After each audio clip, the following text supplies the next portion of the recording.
नमस्कार, आपका स्वागत है पंजाब केसरी टीवी में। आपके साथ मैं हूं अविरल सिंह। आज हम अपने खास कार्यक्रम सियासत में बात करेंगे उत्तर प्रदेश में चल रहे राज्यसभा के चुनावों पर। उत्तर प्रदेश के 11 सीटों के लिए मतदान जारी है, जिसके लिए 12 प्रत्याशी चुनावी मैदान में हैं। इसके लिए सुबह 9 बजे से वोटिंग जारी है, जो शाम के 4 बजे तक जारी रहेगी। 2 बजे तक करीब 399 विधायकों ने वोट डाल दिए थे। 403 विधायकों को वोट डालना था।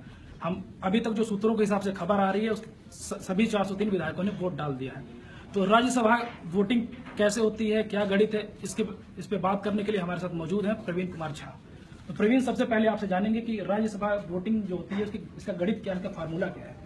देखिए, इसमें है क्या कि जब आप राज्यसभा की सीटों का किसी भी राज्य में कितने सीट होंगे, इसके लिए उसका एक फार्मूला है कि आप जितने विधायक हैं और अगर 11 सीट है तो टोटल है क्या कि आप 11 में एक प्लस करेंगे यानी 12 और डिवाइड करेंगे आप 403 को, तो यानी कुल 34 विधायक चाहिए एक कैंडिडेट को जीतने के लिए। एक कैंडिडेट को जीतने के लिए यानी 34, यदि 34 वक्त किसी को आ जाते हैं तो वो जीत उनकी हो जाएगी। तो कुल मिलाकर यही है कि एक सीट के लिए 34 मत चाहिए। बिल्कुल बिल्कुल। लेकिन इसका प्रवीण, हम देखेंगे कि कल विधान परिषद का जो चुनाव हो रहा था उसमें जबरदस्त क्रॉस वोटिंग हुई थी। सभी पार्टियों ने इसको सिरे से नकार दिया था कि क्रॉस वोटिंग नहीं हो रही है, लेकिन शाम होते होते खबरें आ गई थी कि किन किन विधायकों ने क्रॉस वोटिंग की थी।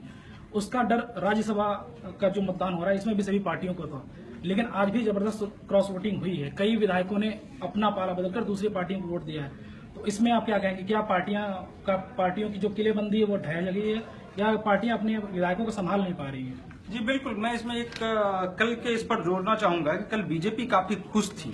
बीजेपी को लग रहा था कि हम सपा के विधायक को तोड़ने में कामयाब हो गए हैं, लेकिन आज जैसी खबरें आ रही है कि उसमें विजय बहादुर जो भाजपा के विधायक हैं वो सपा के कैंडिडेट के लिए अपना मत का प्रयोग किया है, यानी कि सपा के पक्ष में मतदान किया है। तो यानी कि आप जो सोच रहे थे, वो बीजेपी जो सोच रही थी कि हम सिर्फ सपा को तोड़ने में कामयाब हो गए, ऐसा नहीं है।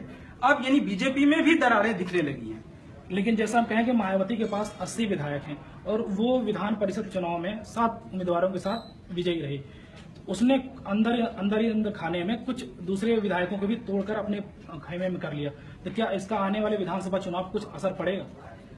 निश्चित रूप से सारे विधायकों को ऐसा लग रहा है कि एंटी इनकम्बेंसी हर हमेशा जो सत्तारूढ़ दल होते हैं उनके पक्ष में, उनके ही खिलाफ होता है। तो एंटी इनकम्बेंसी का फायदा उठाने के लिए वो कि मतलब विधायक अब टूट करके बीएसपी में जाना चाह रहे हैं। तो उनको लग रहा है कि अगर हम बीएसपी में जाएंगे तो हो सकता है कि हमारी जीत हो जाए, इसलिए वो विधायक अपना पाला बदल रहे हैं लगातार। लेकिन जिस हिसाब से समाजवादी पार्टी में अंतर कला बढ़ रहा है, गुड्डू पंडित बागी हो गए, मुकेश शर्मा बागी हो गए उनके भाई, आज विधानसभा के अंदर जबरदस्त मारपीट की भी खबर आ रही है, हाथापाई की खबर आ रही है, गुड्डू पंडित को वोट डालने से रोका गया। तो क्या सपा के में अंदर खेमे में क्या अंतर कला जारी है?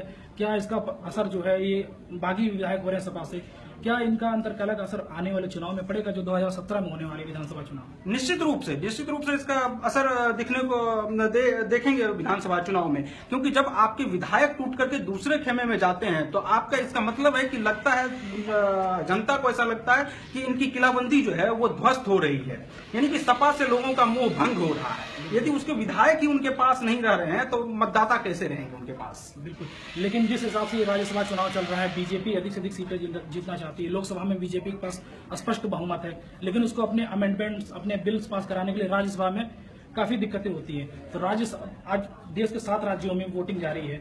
27 सीटों के लिए कुल वोटिंग 57 सीटों पर होनी थी, लेकिन 30 पे निर्विरोध विधायक जीत चुके हैं, सांसद जीत चुके हैं। लेकिन 27 सीटों के लिए 7 राज्यों में चुनाव है। क्या बीजेपी क्या रणनीति के तहत क्या देख रही है?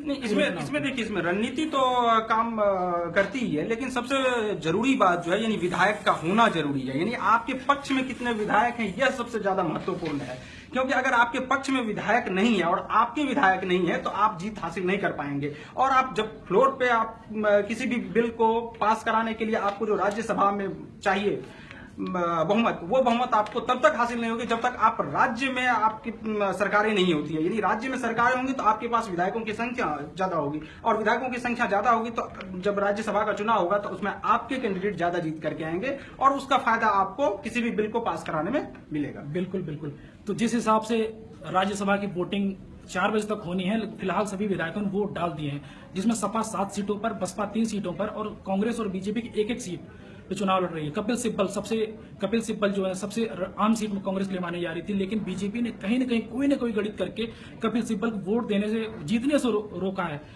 इसके लिए उसने 12वां प्रत्याशी जो प्रीति महापात्रा, जो गुजरात के एक एंटरप्रेन्योर है, बिजनेसमैन, उनकी पत्नी है, उनको बीजेपी ने उनको बीजेपी ने मैदान में उतारा कि किसी तरह कपिल सिब्बल की सीट यूपी से रुक जाए। लेकिन इन सब चुनावी गणित का क्या असर होगा, कौन कितनी सीटें निकाल पाता है, इसकी आंकड़ा तो हम देख पाएंगे शाम 5 बजे जब काउंटिंग शुरू होगी। फिलहाल हमारे इस कार्यक्रम सियासत में इतना है।